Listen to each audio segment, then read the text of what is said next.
Assalamu alaikum wa rahmatullahi wa barakatuh. Je suis heureux de vous retrouver pour cette nouvelle vidéo, ce 11e hadith, dans lequel nous allons parler du prophète Daoud alayhi salam.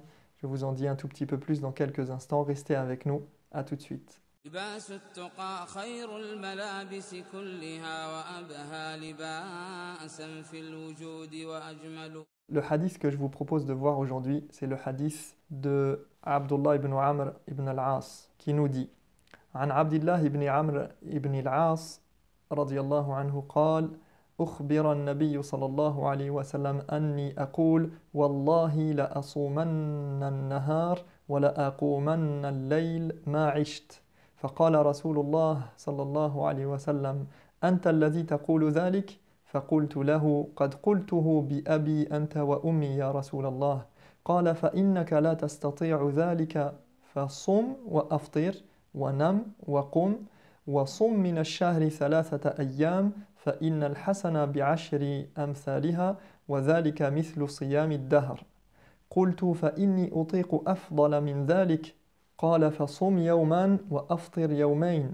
قلت فإني أطيق أفضل من ذلك قال فصم يوما وأفطر يوما فذلك صيام داود عليه السلام وهو أعدل الصيام وفي رواية وهو أفضل الصيام.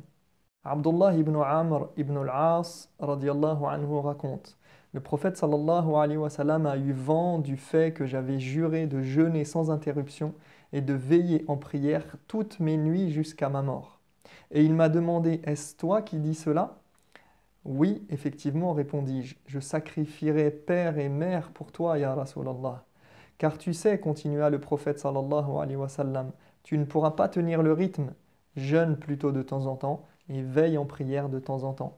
Sache que si tu jeûnes 3 jours par mois, cela te sera compté comme si tu avais jeûné toute ta vie, car la bonne action est démultipliée par 10. Abdullah ibn Amr ibn al-As insista: mais je peux faire plus, ô messager d'Allah.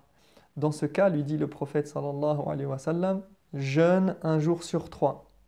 Mais j'aimerais faire plus. Si tel est ton souhait, jeûne 1 jour sur 2. C'est la manière de faire du prophète Daoud alayhi salam et c'est la meilleure manière de jeûner. La sagesse d'aujourd'hui que l'on peut extraire de ce hadith, c'est que il y a un temps pour chaque chose. Il y a un temps pour l'adoration, un temps pour le repos, un temps pour se distraire, un temps pour œuvrer. On n'est pas fait pour être tout le temps dans l'adoration ou tout le temps dans la distraction, tout le temps dans le repos, tout le temps au travail. Parce que forcément, si on passe tout notre temps ou la majeure partie de notre temps dans une de ces choses-là, eh bien, cela se fera au détriment d'autres choses. C'est pour cela d'ailleurs qu'Allah subhanahu wa ta'ala a décrit le mois de Ramadan en disant « Ce ne sont que quelques jours, ayyam ma'doudat ». Ce sont des jours que l'on peut compter sur les doigts de la main presque. Ce sont 30 jours. C'est une petite période, une courte durée. Et c'est pour nous dire que l'effort que l'on va fournir dans l'adoration pendant ce mois, eh bien ce sera pour une courte durée. C'est une période durant laquelle on passe un petit peu plus de temps dans l'adoration, à faire la prière, on jeûne, on lit le Coran, etc. Et on fait des aumônes, on fait des bonnes actions. Donc notre temps pendant Ramadan, il est orienté et focalisé sur les bonnes actions et sur les adorations. Et du coup, on va mettre en suspens d'autres affaires, d'autres obligations. Mais si on passait notre temps avec le même rythme, certainement on négligerait beaucoup de choses à côté. D'autres pans de notre vie en pâtiraient.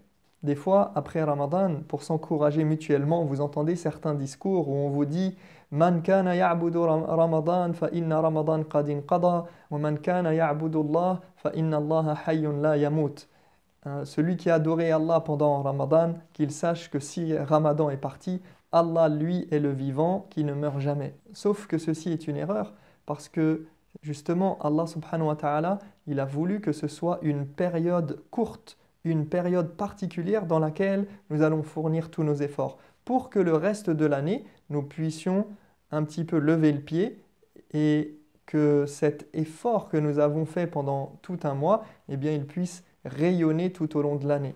Mais l'islam ne nous impose pas de chercher à avoir ce rythme-là tout au long de l'année. Donc, le meilleur jeûne, c'est le jeûne de David, le jeûne de Daoud alayhi salam. Un jour tu jeûnes, un jour tu ne jeûnes pas. Tu consacres un temps à l'adoration, un temps à ton travail. Tu consacres un temps pour le sport, un temps pour étudier ta religion. Tu consacres un temps à ta famille, un temps à tes amis. Voilà le meilleur jeûne. Voilà la meilleure manière d'agir. Voilà comment le musulman il doit être. Il doit être pondéré et modéré dans son adoration comme dans son repos ou dans son travail. Il doit faire en sorte d'avoir une vie équilibrée et de fournir beaucoup d'efforts dans l'adoration à certains moments et à certains moments de fournir des efforts et de focaliser son attention sur d'autres pans de sa vie et d'autres obligations. Voilà l'idée que je voulais partager aujourd'hui avec vous. Qu'Allah accepte nos adorations et notre jeûne. Je vous retrouve très bientôt pour un nouveau hadith. Assalamu alaikum wa rahmatullahi wa barakatuh. فما أحسن التقوى وأهدى سبيلها بها ينفع الإنسان ما كان يعمل